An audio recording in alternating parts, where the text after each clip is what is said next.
Hello, everyone. Thank you for joining me. Well, the good and the bad news is the good news, I'm visiting with you right now. The bad news is I'm not doing it live. But the great thing about what I'm able to do with this YouTube channel is really connect with all of you.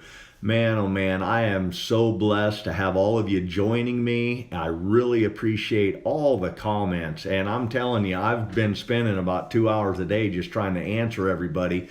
But I want to let you know there's going to come a point in time when I'm just not going to be able to handle all the time that it takes to answer everybody. And what I'm hoping to do is really turn this YouTube channel into a master series of learning about all the things that I do, whether it's predator calling, whether it's hunting whitetails, whether it's fishing for crappie, whether it's fishing for walleye, catfish, you name it. I'm going to be teaching you things that some of you have probably never seen before. Some of you may do the same things I do, which is great. But anyway, thank you so much for all your comments. I really, really appreciate it. Just want you to know I try to read each and every comment. So they all touch me in different ways. I'm very humbled and blessed that some of you say the great things that you do. Just know that I really, really, really appreciate it. Now on with my talk tonight. I just got back from a basketball game down in Kansas. I went down with my father, my older brother. He has two boys, Dawson and Peyton. Dawson's a senior, Peyton is a junior. This tonight was their last basketball game. They lost, and so that was kind of hard. They played great, but they played a good opponent, and sometimes that's what it's about. The best team wins. So it is what it is. But now that they lost, Jeff is able to go film with me, so we're probably going to be on the road. So that's why I'm doing this right now. I want to release it for you so you have some fresh content and some things to really think about. Get inside that head of yours so you can think about things. The great thing about tonight, President Trump gave a presentation, a speech to the American people. And I was live on my phone listening to it before we got to the game. And then on our way back, my dad sat in the passenger seat. I drove his pickup. I put it on YouTube. And that's the great thing about YouTube. I was able to kind of go through the presentation of Mr. Trump and find where I left off. And my dad got to listen to it. And I'm telling you, I'm blown away. I'm just absolutely 100% proud to be an American. I'm telling you this because we've had 8 years of total struggle. And I myself as a business owner have wanted to throw in the towel so many times. It's so tough to own your own business, pay the taxes, and just keep plodding it out and going every day. It's tough, I'm telling you. And I'm not telling a lot of you anything you don't already know, just the jobs and what's out there. There's been so many layoffs, but you know what? I have a whole new outlook on life and what we are as an American people. And hearing Mr. Trump pay tribute to God, how great is that? That we all came from God and that together we can do things. Now, I shouldn't even bash the previous president, but if he would have been given the presentation, it would have been, I can do this and I want to do this and this is how I'm going to do this. But it's not that way, okay? It's we. We can do anything. So that gives me renewed spirit and hope for this wonderful nation of ours. And I hope all of you think the same thing, because I want to be able to go back up to Canada and call coyotes again. And I don't want there to be that animosity at the line between the border patrol not wanting me to come into Canada and spend my money up there. They want to harass me. I get tired of that. The thing that I do want to touch on is in this country, as a population of people, and it's hunters as well, there's the doers and there's the talkers. And I find Mr. Trump as a doer. He's a business owner, and when he says he's going to do something, he does it. That is his word. Now, previously, we had a talker. A lot of talk, but it was full of lies and total illusion. When you get into the predator world, you get into the hunting world, you get into the hunting industry, there's a lot of doers and there's a lot of talkers. I find that there's way more talkers than doers.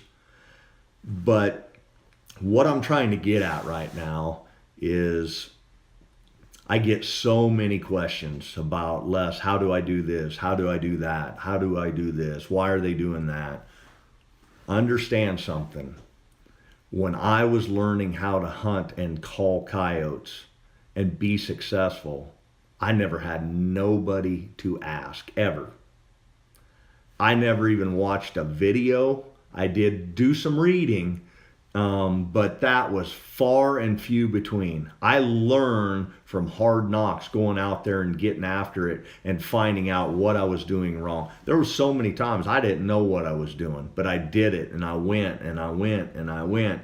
Pretty soon started paying attention to how things were going and pushing yourself harder and harder and harder and harder. And that is the point I want to make, is you can be a doer or you can be a talker. Do you want to get out there and do it, or do you want to sit back and talk about how great you are and how you should do this or you should do that? Go out and do it. Quit talking about it, get out there and do it. That's what I want to portray. And where this all leads is about, I'm going to say 6 years ago, I was doing a presentation up in Red Deer, Alberta, of all places. And they were having one heck of a winter up there. And with that said, that winter in particular, there was a lot of snow and it was very cold. Like while I was at Red Deer for that presentation and that trade show, it was a 2.5 day deal. Each morning it was like 25, 30 below zero Fahrenheit. And the snow was really deep. But anyway, while I was there and giving a presentation, and I think all of you will get a kick out of this, and I don't want to bash anybody, but I get asked so many questions, I can't help but to talk about some of the stuff. But I gave a presentation. There was probably 150 people that were at that presentation. And at the end of it, I asked one of the whole group of people, I said, any questions out there? And there was this big old cowboy that was sitting towards the back by the wall, and he had a toothpick in his mouth and a big old cowboy hat, and he was leaning back and just playing with that toothpick. And he says, I've listened to your presentation that you gave, and you've talked a little bit about the sounds that you're going to make and how you call coyotes, and you've blowed on your calls and stuff. And he said, I've got a little something for you though. Up here we don't have jackrabbits, and you're telling me that's how you're gonna call them. And I wanna tell you, we don't have jackrabbits up here, so I don't know what sound you're gonna use. I just don't think you're gonna be very successful if you're gonna try to use jackrabbit. Well, here's the deal. I get asked this question so much on the East Coast. Hey Les, we don't have jackrabbits over here. We do have a few cottontails, but what what would be the best sound for calling. I'm thinking I need to be a cottontail. And I always tell everybody, a coyote isn't running around thinking, okay, that don't sound right over there, I'm not going to go check it out, okay?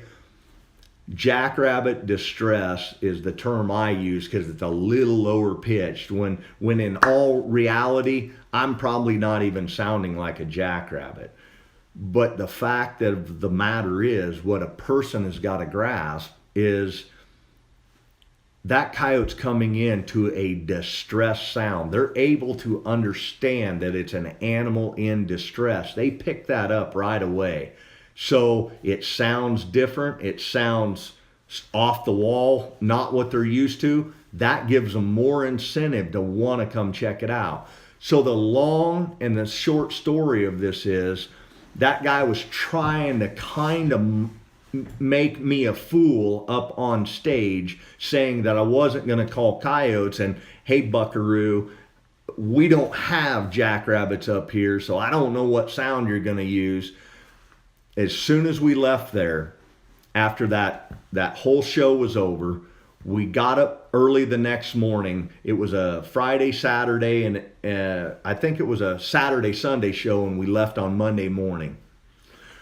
We left early enough that we drove, and I wanted to be able to see the terrain so I could start really putting on my coyote goggles and really starting to see things.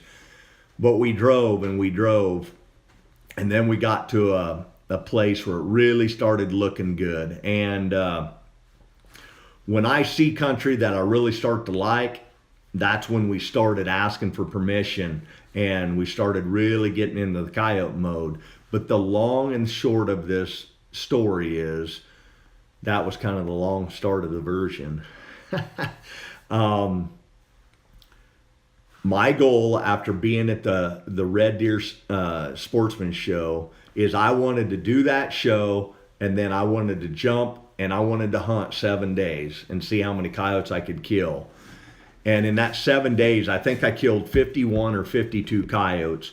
But the story is, I hit it so hard, and this was late in the year. This was late February, early March, somewhere right in there, but it had been a heck of a winter. And I'm one of those guys that I hit the road, I ground pound. I just go, go, go. We were staying in one motel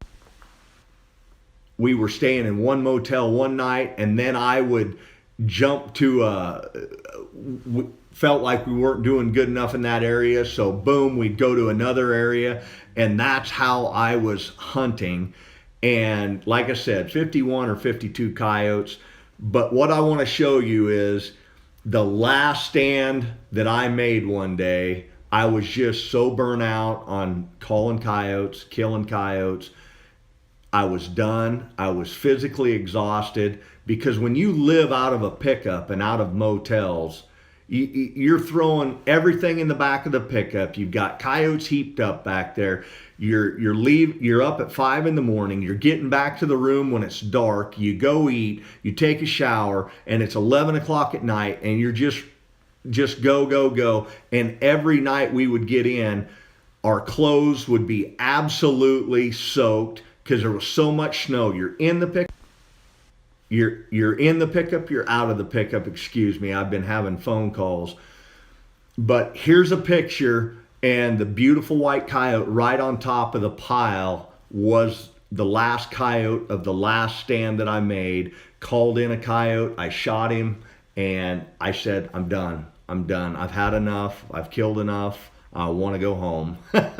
So thank you, Mr. Trump, for being a wonderful president so far, and I hope you live up to all the promises that you're making. Thank you for all my fans that are watching right now. If you like this video, I want you to put on your boxing gloves, and I want you to beat up that like button right there. And I hope you subscribe to my channel.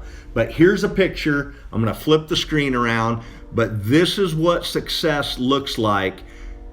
7 days of calling in an area you've never called before, and somebody's mocking you because he says you're not gonna use that sound up here and you're not gonna be successful. Ta-da! That's what it looks like right there, folks. I hope you enjoyed this video. Thank you so much, everybody, for joining. And I'm going to be back with you. I'm going to try to give you more and more tips. Let your brain soak it all in and think about it, how you can be a better hunter, a better person, a better husband, just a better family member. Be all that you can be. Be a great person. Top of the list.